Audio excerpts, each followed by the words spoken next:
How does an opera win the prestigious Pulitzer Prize, yet go 75 years without a proper public premiere? This is the story of how Giants in the Earth was forgotten and then revived.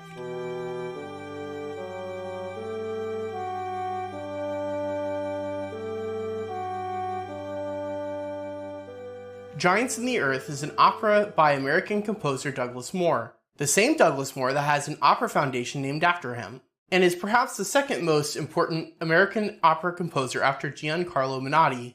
This is not due to a forgotten or underperformed composer. This story has several twists and complications.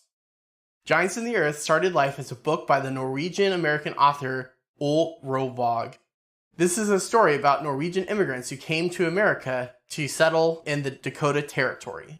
This book gave a realistic account of what being a pioneer in the 1870s was really like, including both the highlights and the hardships.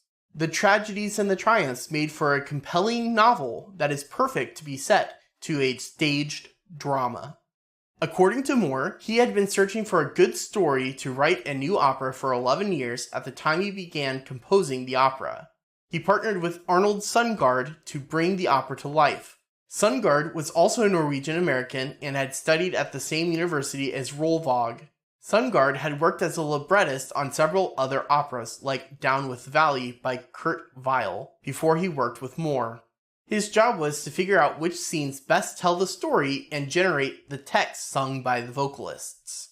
This team thoughtfully brought this story to life, being considerate of the source material. Unfortunately, the issues were all related to timing. At the time Moore was presented with the Pulitzer Prize, the estate was seeking out opportunities to turn the story into a movie. Instead of trying to turn the award-winning opera into a movie, the family refused to work with Moore and kept trying for a movie adaptation. Moore could not get the family to agree to license the opera for 2 years. By the time the family agreed to give the rights to the opera, everyone moved on to other things. They ended up with no movie, and the opera received no further productions in the aftermath. In addition to having a lack of support from the estate, Moore's score and parts were all hastily handwritten with no formal publishing. This put off other opera companies from performing this composition. With a lack of interest, Moore gave up on the composition. He got busy with new commissions and other projects. The next time Moore thought about his opera was a decade later. In 1963, Douglas Moore decided to revise the opera and make it approximately 90 minutes long to make it more succinct. He hoped to drum up interest and get it performed again. Unfortunately, the interest in this composition would not come for yet another decade, a 2-day production at a university in North Dakota. This production went off with hardly a fanfare. Up to this point, the music had not been properly engraved. It took until a few years ago when the director of the South Dakota Symphony Orchestra decided to resurrect the piece from obscurity. For several years, Geer worked on the project in his free time. He spent hours creating a complete score to be properly engraved. The goal was to complete the project and perform this opera during the 100th anniversary for the original book's publication in 1925. On April 26th, the official public premiere was given for this opera. Geer accomplished his goal of not only having the piece performed, but also creating a publicly available recording.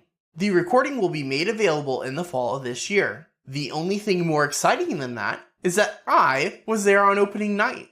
I found out about this project in February of 2024. At that point, I knew I needed to attend the opera. I was extremely impressed by the music of the opera. My exact response to the opera was, "The premiere was absolutely incredible. I now understand how the opera won the Pulitzer Prize for music from one college performance. It was well worth the 13 hours of driving to come see opening night." Soprano Meredith Lustig had the hardest vocal lines I have ever heard in an opera. As the third act moved along, she had lines with ever-growing chromaticism and constant crazy leaps. This perfectly expressed how Berit Hansa, the female lead character, was going crazy in the plot of the story. The opera ends with the most deranged aria. I do not know many vocalists who would be able to sing it.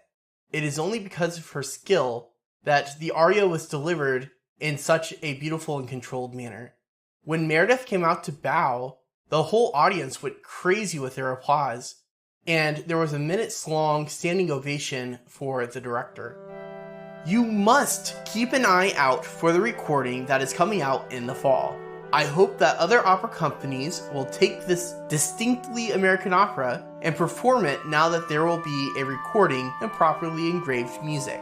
You can keep up with the details by going to my website in the description. It is completely free to use. Follow to keep up with my series Music Award winners over the years. I post weekly videos.